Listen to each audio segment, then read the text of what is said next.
السلام علیکم ورحمۃ اللہ وبرکاتہ۔ قرآن مجید میں سورۃ النحل میں اللہ تعالیٰ نے فرمایا انما یفتر الکذب الذین لا یؤمنون بآیات اللہ واولئک هم الکاذبون۔ جھوٹ صرف وہ لوگ باندھتے ہیں جن کا اللہ کی آیات پر ایمان نہیں ہوتا۔ تو دیکھو ذرا الفاظ پہ غور کرنا، سورہ نحل کی آیت ہے، گناہ کتنا بڑا قرار دیا ہے جھوٹ کو۔ انما یفتر الکذب الذین لا یؤمنون بآیات اللہ، انما کا معنی صرف، انما یفتر الکذب، جھوٹ صرف وہ لوگ بولتے ہیں لا یؤمنون بآیات اللہ، جو اللہ کی آیات پر ایمان نہیں رکھتے۔ فاولئک هم الکاذبون، اور یہی لوگ جھوٹے ہیں۔ جھوٹا شخص ہی جھوٹا وہی ہوتا ہے جو اللہ کی آیات پر ایمان نہیں رکھتا۔ یہ اللہ تعالیٰ کا فرمان ہے۔ ایمان انسان کو پھر جھوٹ سے روک دیتا ہے، پھر مومن آدمی جھوٹ نہیں بولتا۔ نبی کریم صلی اللہ علیہ وسلم نے فرمایا، صحیح بخاری میں حدیث ہے، مسلم میں بھی ہے، کہ آیت المنافق ثلاث، منافق کی کلمہ پڑھتا ہے، لوگوں کی نگاہ میں مسلمان ہے، دنیا کے قانون کے مطابق بھی مسلمان ہے، اس کی جان و مال کی حفاظت ہو رہی ہے، اس کے مردم شماری میں مسلمان لکھا جا رہا ہے، سب کچھ مسلمان ہو رہا ہے، لیکن اللہ تعالیٰ کے ہاں اس کا ایمان کے ساتھ تعلق نہیں ہوتا منافق کا۔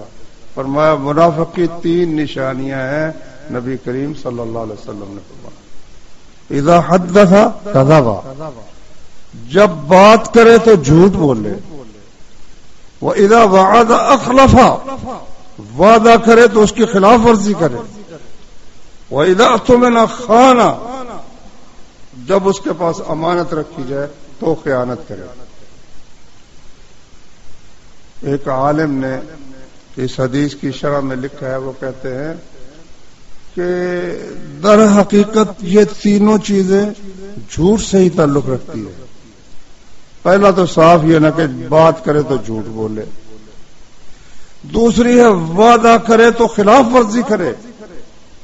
اس کے متعلق رسول اللہ صلی اللہ علیہ وسلم نے فرمایا کہ کوئی شخص اگر وعدہ کرے، اس کا ارادہ وعدہ پورا کرنے کا تھا کہ میں پورا کروں گا، پھر وہ کسی وجہ سے نہیں پورا کر سکا، کوئی ایسی رکاوٹ آ گئی، تو اللہ تعالیٰ معاف کرے گا۔ لیکن اگر وعدہ کرتے وقت اس کی نیت یہ ہے کہ میں نے پورا کوئی نہیں کرنا، یہ جو ہے نا، اس کی خلاف ورزی پر بڑی شدید پکڑ ہوگی، اور یہ صاف منافقت ہے کہ اس کو کہہ رہا ہے میں کل آؤں گا، لیکن وہ دل میں یہ ہے میں نے کل کوئی نہیں آنا، اب ایک دفعہ تو جان چھوٹے نا، کل پھر دیکھی جائے گی، کل میں نے کوئی نہیں جانا۔ اسی طرح سے امانت رکھی جائے تو اس میں خیانت کرے، یہ بھی جھوٹ کے بغیر نہیں ہو سکتا۔ صاف ہی جو کہہ دے بھی میں تمہارا مال کھا گیا ہوں، تو کون کھانے دیتا؟ کوئی نہ کوئی جھوٹ ہی بولے گا نا، بھائی جو چوری ہو گیا جی، یہ وجہ بن گئی ہے جی، نقصان ہو گیا، فلاں ہو گیا، فلاں ہو گیا، کوئی نہ کوئی بہانہ بنائے گا، جھوٹا بہانہ بنائے گا۔ تو اس سے معلوم ہو کہ نفاق کی اصل جو ہے نا، منافقت کی اصل وہ جھوٹ ہے۔ اللہ اکبر۔ اللہ تبارک و تعالی نے عرب کے لوگوں کو چنا ہے اپنے حبیب صلی اللہ علیہ وسلم کا ساتھ دینے کے لیے۔ قومیں تو اور بھی بہت تھی، لیکن ان میں کچھ اوصاف بھی پائے جاتے ہیں۔ صحیح بخاری میں حدیث ہے کہ نبی کریم صلی اللہ علیہ وسلم کی جب صلح ہوئی مکے والوں سے، 10 سال کے لیے صلح ہو گئی، تو اس وقت ابو سفیان ابھی تک مسلمان نہیں ہوئے تھے، کفار کے سردار تھے، مکے والوں کے سردار تھے۔ وہ ایک قافلہ لے کر وہ گئے، شام میں گئے۔ شام میں وہ جو رومیوں کا بادشاہ ہرقل تھا، قیصر نے انہی دنوں میں اس کی لڑائی ہوئی تھی ایرانیوں سے، اور اس سے پہلے ایرانیوں نے اس کے علاقوں کو روند ڈالا تھا، شکست پر شکست ہوتی گئی.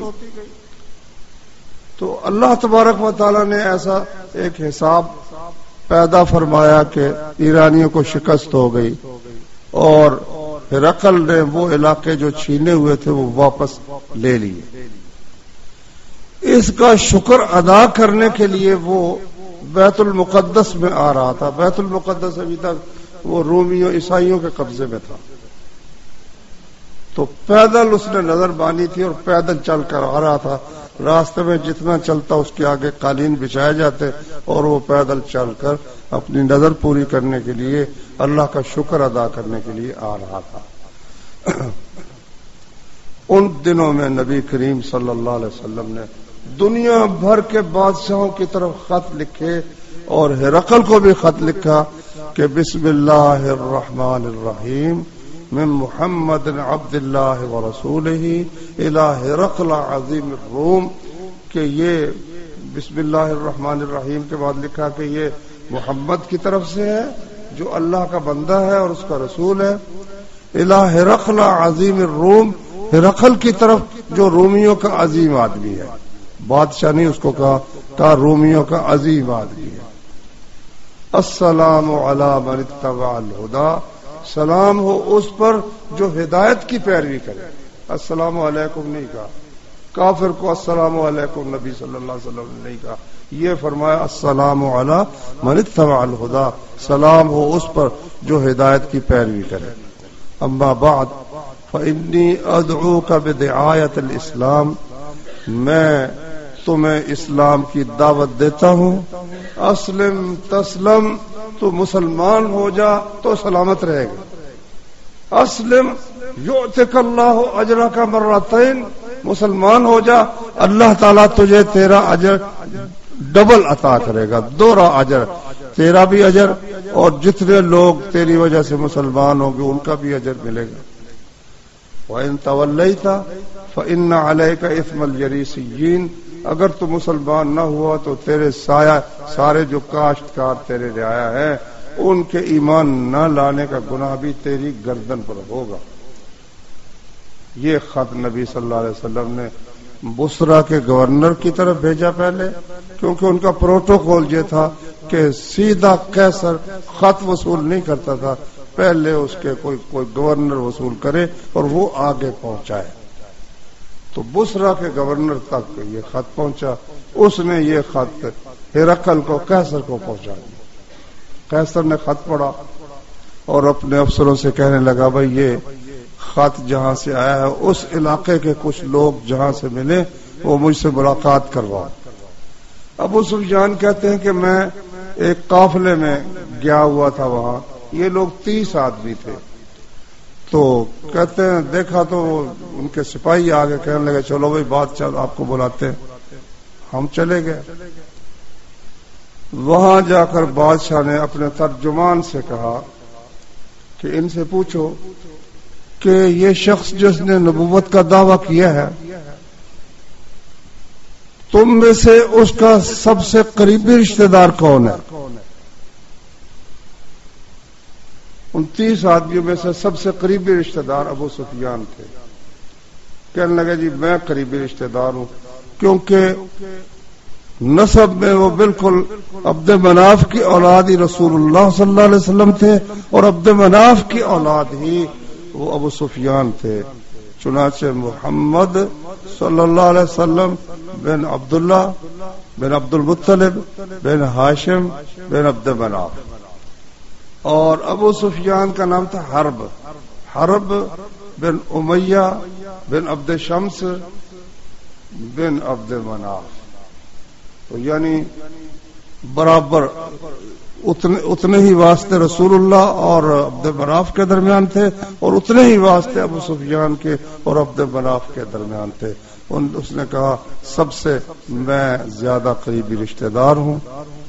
ہرقل نے کہا ترجمان سے کہ اس کو سب کے آگے بٹھا دو اور باقی سب کو پیچھے بٹھا دو اور ان سے کہو کہ میں اس شخص سے کچھ سوالات کروں گا اگر یہ غلط بیانی کرے، جھوٹ بولے تو تم جھٹلا دینا۔ حدیث کی شرح میں لکھا ہے کہ بادشاہ نے یہ بات اس لیے کہی تھی کہ بادشاہوں کے دربار میں کسی کی بات ٹوکنا یا کسی کو جھوٹا کہنا یہ ادب کے خلاف سمجھا جاتا ہے۔ اس نے پہلے ہی یہ ادب اٹھا دیا کہ بھائی میری طرف سے تم کو بالکل اجازت ہی نہیں، بلکہ میری طرف سے یہ تم سے اپیل ہے کہ اگر یہ کوئی غلط بات کہے تو تم نے اس کو جھٹلا دینا، کہہ دینا غلط کہہ رہا۔ سب سے پہلی بات اس نے یہ کی کہ یہ شخص جس نے نبوت کا دعویٰ کیا ہے اس کا نسب کیسا ہے؟ انہوں نے کہا بھائی وہ فینا ذو نسب، اونچے نسب والا آدمی ہے۔ کہا کہ اس کے آباء و اجداد میں سے کسی شخص نے نبوت کا دعویٰ کیا ہو اس سے پہلے؟ کہا نہیں جی، کسی نے دعویٰ نہیں کیا۔ اچھا، اس کے آباء و اجداد میں سے کوئی بادشاہ گزرا ہو؟ کہا نہیں، کوئی بادشاہ نہیں گزرا۔ اچھا، حل جربتم علیہ کذبا، کبھی جھوٹ کا تجربہ ہوا ہو تمہیں کہ جھوٹ کہتا ہے؟ نبوت سے پہلے کبھی اس نے جھوٹ بولا ہو؟ بعض روایتوں میں یہ کہ جھوٹ کی تہمت لگی ہو، جھوٹ کی تہمت اس پر لگی۔ کہنے لگا نہیں جی، کبھی جھوٹ کی تہمت بھی نہیں لگی محمد صلی اللہ علیہ وسلم۔ کہا تو یہ بتاؤ کہ وعدہ جو کرتا ہے پورا کرتا ہے یا خلاف ورزی کرتا ہے؟ کہا جی وعدہ پورا کرتا ہے، لیکن اب ایک ہمارا اس سے وعدہ ہوا، پتہ نہیں پورا کرتا ہے کہ نہیں۔ کہتے ہیں کہ مجھے کوئی موقع نہیں ملا جس میں میں بات کوئی داخل کر سکوں، یہ اتنی کوئی ایک پچر درمیان میں نے لگائی، پتہ نہیں وہ پورا کرتا ہے کہ نہیں کرتا، مگر اس نے اس کی طرف خاص توجہ نہیں کی۔ اچھا، ابو سفیان یہ کہتے ہیں کہ اس نے یہ کہا تھا نا کہ بھائی جھوٹ بولے تو بتا دینا، مجھے یقین تھا کہ میرے ساتھیوں میں سے کوئی شخص مجھے جھٹلائے گا نہیں، کوئی شخص نہیں کہے گا کہ اگر میں جھوٹ بولتا کوئی شخص مجھے نہ جھٹلاتا، کیونکہ نبی صلی اللہ علیہ وسلم کی دشمنی میں وہ سب ایک جیسے تھے، بلکہ ایک دوسرے سے بڑھ کر تھے۔ اگر ابو سفیان جھوٹ بولتے تو وہ بالکل خاموش رہتے، بلکہ اس کی تائید ہی کرتے۔ لیکن کہتا ہے لیکن کنت سیدا اتکرم عن الکذب، لیکن میں اپنی قوم کا سردار تھا، جھوٹ سے میں اپنے آپ کو معزز سمجھتا تھا، اور میں سمجھتا تھا کہ یہاں تو یہ لوگ خاموش رہیں گے، لیکن مکے میں جا کر کہیں گے کہ سردار نے وہاں جھوٹ بولا ہے، میں یہ سننے کے لیے تیار نہیں تھا۔ کافروں کا سردار ہے، کافروں کا۔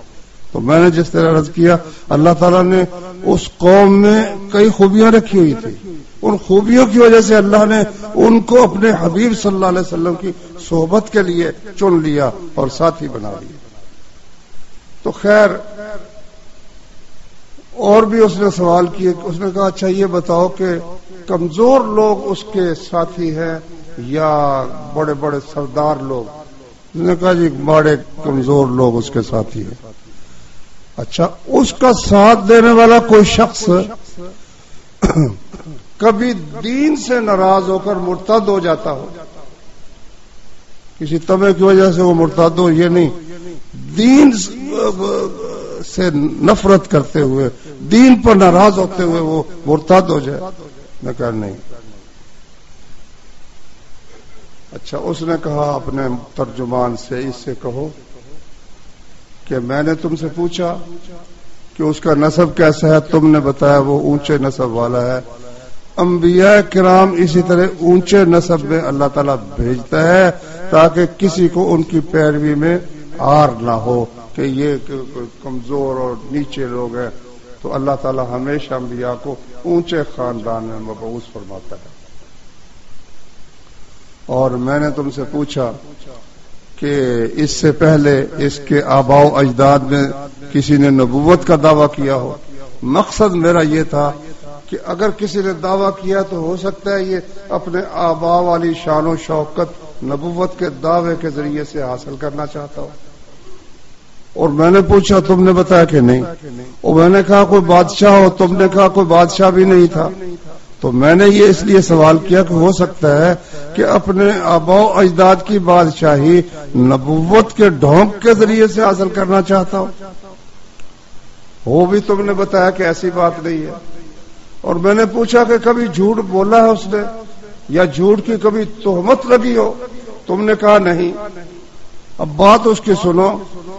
کہتا یہ ممکن نہیں, ہو نہیں سکتا کہ ایک ہی شخص لوگوں پر تو جھوٹ نہیں بولتا لیکن اللہ تبارک و تعالیٰ پر جھوٹ بولنا شروع کر دے. یہ کیسے ہو سکتا ہے؟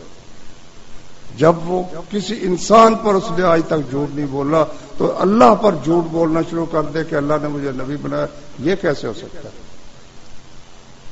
اور وعدہ خلافی کہا کہ وعدے کے متعلق کہا کہ اسی طرح رسول جو ہوتے ہیں وہ وعدہ خلافی نہیں کیا کرتے.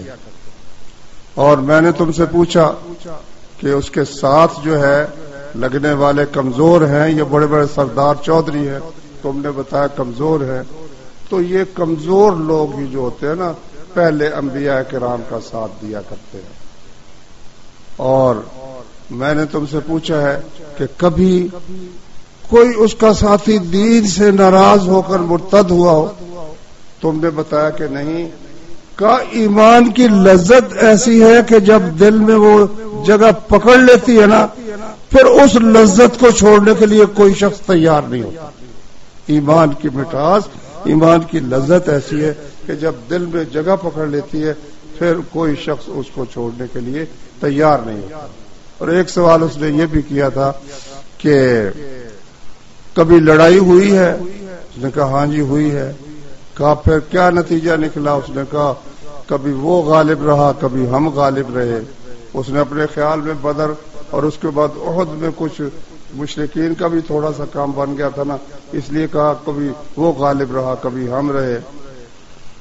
تو اس نے کہا کہ اسی طرح انبیاء کا حال ہوتا ہے لیکن آخر انجام انبیاء کے حق میں ہی ہوتا ہے. پہلے ان کی آزمائش ہوتی ہے لیکن آخر کار انجام ان کے ہاتھ ہوتا ہے.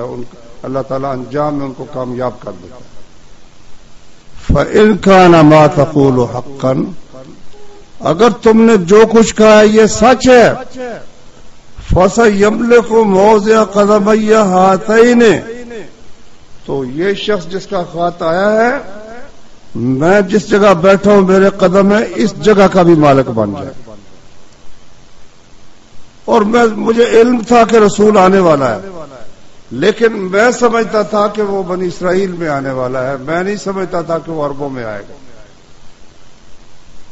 اگر میں وہاں پہنچ سکتا لتجشمت لقاءه, میں اس کی ملاقات کی تکلیف اٹھاتا. ولا غسلت عن قدمیہ, میں اس کے قدموں کو دھوتا.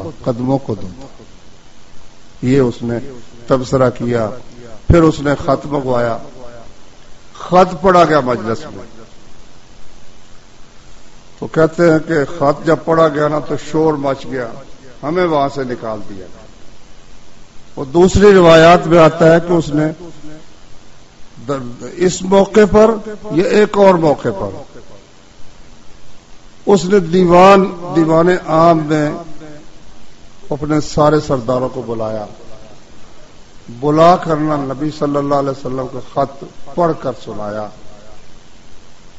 اور دروازے اس نے سارے بند کروا دیے. کہنے لگا میری قوم, میں تمہیں کامیابی کا راستہ بتاتا ہوں. یہ اللہ کا بالکل سچا رسول ہے. مسلمان ہو جاؤ کامیاب ہو جاؤ گے. وہ سب تیزی سے دروازوں کی طرف بھاگے. دروازے بند تھے, اب نکل نہ سکے. کہنے لگا ادھر آؤ, بات سنو. میں تو دراصل تمہارا امتحان کر رہا تھا کہ اپنے دین میں پکے ہو کہ کچے ہو. میں تمہارے ساتھ ہی ہوں. سلطنت سبحانك اللهم وبحمدك أشهد أن لا إله إلا أنت أستغفرك وأتوب إليك.